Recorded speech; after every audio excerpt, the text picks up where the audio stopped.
Eu solicitei um requerimento, já fazem 30 dias, que fala sobre as escolas, que eram os materiais que foram as aquisições feitas de materiais das escolas, tanto das zonas rurais quanto da urbana.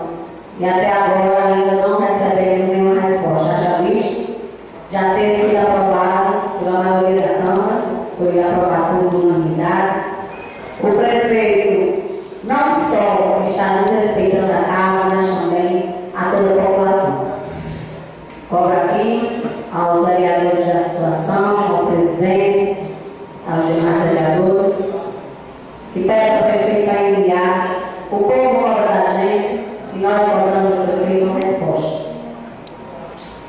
Falar também do que aconteceu esta semana, e também foi um fato que percorreu as redes sociais, que foi a falta de um aparelho de verificar a pressão no hospital.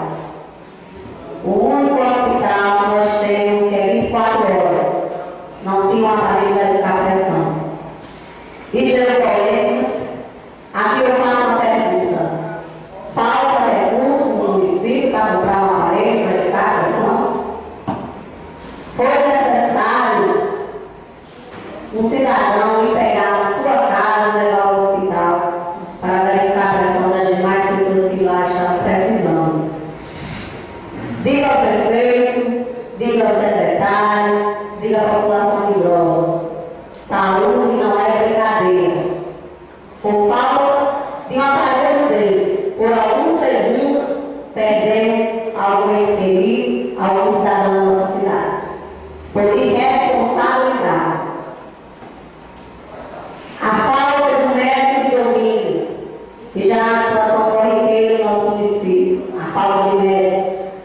Sabemos que justifica na rádio que não é para doença, é um ser humano, mas o município tem dinheiro para pagar o médico.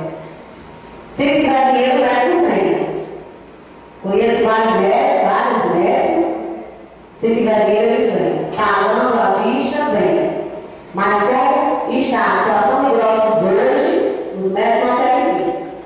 Porque Grossos, mais uma vez, está conhecida como uma cidade que não para ninguém. Isso deixa a nossa cidade em situação difícil, o nosso povo em situação complicada. A saúde de Grossos está totalmente abandonada. Solicito aqui a iluminação da quadra de esporte da Valença, que foi uma solicitação dos jovens de lá, que não está praticando esporte por falta dessa iluminação. Um equipamento tão banal que ali causa tanto desconforto a esses jovens que gostam de praticar esse esporte. Solicito do senhor secretário de obras a iluminação da quadra de esportes e também a retirada de entulhos. Quando andamos na nossa cidade, o que mais vemos, estamos vendo aí, é entulhos acumulados em frente às casas, no meio das ruas, gerando uma má impressão da nossa cidade. Relato o que acompanhei esses dias, que me deixou triste. Um jornalista, colunista conhecido de Mossoró, Cristian Saboia, colocou no Instagram dele a imagem do Moinho de Grossos. Como está? Quem conhecer, estiver acompanhando o Instagram de Cristian, vocês vão ver que o comentário que ele colocou: Grossos é uma cidade tão bonita, mas tão mal cuidada. É a imagem que a gestão está passando para os nossos povo e as pessoas, os turistas que vêm agora no estado. Então, são essas reivindicações, é isso que eu solicito do prefeito. Respeito